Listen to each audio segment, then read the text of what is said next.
Bonsoir à tous, c'est Winnie. Aujourd'hui nous abordons un sujet à la fois fascinant et inquiétant, le doxing. Imaginez que toutes vos informations personnelles, votre adresse, votre numéro de téléphone, vos coordonnées bancaires soient publiées en ligne, à la vue de tous. Vous vous demandez peut-être, pourquoi quelqu'un ferait-il ça? Qu'est-ce qui pousse les gens à exposer la vie privée des autres dans notre société numérique? Et pourquoi cette pratique, autrefois limitée aux hackers, est-elle maintenant devenue une arme courante pour n'importe qui en désaccord sur Internet? Dans cette vidéo, nous allons explorer pourquoi le doxing est devenu si répandu et comment il façonne les interactions en ligne d'aujourd'hui. Restez avec nous pour découvrir les origines de cette pratique, ses motivations actuelles et surtout comment vous pouvez vous protéger contre cette menace croissante. Est-ce simplement une conséquence de notre monde de plus en plus connecté ou un symptôme de quelque chose de plus sinistre? Voyons cela ensemble. Mais avant que ça commence, n'hésitez pas à liker et à vous abonner. Vous, ça vous coûte rien et moi, ça me soutient énormément. Pour comprendre pourquoi le doxing est si répandu, il faut d'abord savoir ce que c'est.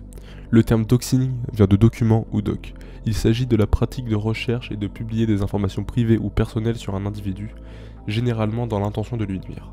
Ces informations peuvent inclure des adresses, des numéros de téléphone, des adresses mail et même des détails financiers. Les motivations derrière le doxing varient. Même elles impliquent souvent la vengeance, l'intimidation ou l'humiliation en public. Le doxing n'est pas un phénomène nouveau. Ses origines remontent au début d'Internet, où les pirates informatiques utilisaient cette méthode pour révéler l'identité de leurs adversaires.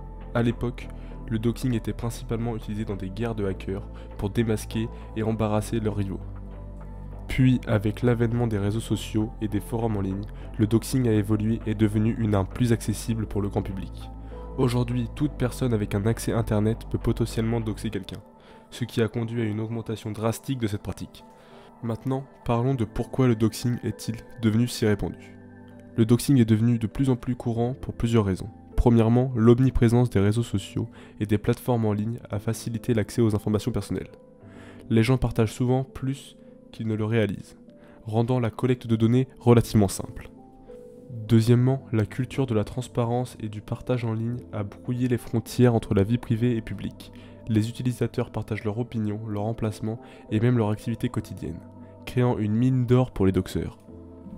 Enfin, la montée des conflits en ligne, que ce soit dans les débats politiques, les querelles personnelles ou les rivalités professionnelles, a alimenté le recours au doxing comme un outil de représailles ou d'intimidation. Il faut savoir que les conséquences du doxing peuvent être dévastatrices. Les victimes se retrouvent exposées à un harcèlement, des menaces et des risques pour leur sécurité personnelle. Dans certains cas, les répercussions peuvent inclure la perte d'emploi, des dommages à la réputation et des traumatismes psychologiques. Le doxing peut également avoir des effets secondaires graves, comme l'incitation à la violence ou à la création de fausses accusations. Par exemple, dans des cas extrêmes, des adresses divulguées peuvent conduire à des actes de vandalisme ou des agressions. Pour les victimes, la récupération peut être longue et pénible, car une fois les informations personnelles publiées, il est difficile de les retirer complètement d'Internet. Maintenant qu'on sait ce qu'est le doxing et qu'on connaît les conséquences, voyons ensemble quelques exemples réels de doxing qui ont un impact significatif. En 2011, le journaliste américain Matt Judd a été doxé après avoir publié des informations controversées sur son blog. Ces informations personnelles ont été divulguées, conduisant à des menaces et une surveillance accrue. En 2014, l'affaire Gamergate a également vu de nombreux développeurs et journalistes de jeux vidéo doxés. Leurs adresses, leurs numéros de téléphone et autres informations personnelles ont été publiées en ligne, entraînant des menaces de mort et du harcèlement continu. Un autre exemple est celui des Anonymous, le collectif de hackers qui a utilisé le doxing pour révéler l'identité de personnes impliquées dans des activités criminelles ou immorables. Bien que certaines actions aient été perçues comme des représailles justifiées, elles ont également soulevé la question éthique sur la vie privée et la justice. Alors maintenant, comment se protéger ? Protéger vos informations personnelles en ligne peut être crucial pour éviter de devenir une victime de doxing. Voici quelques mesures que vous pouvez prendre.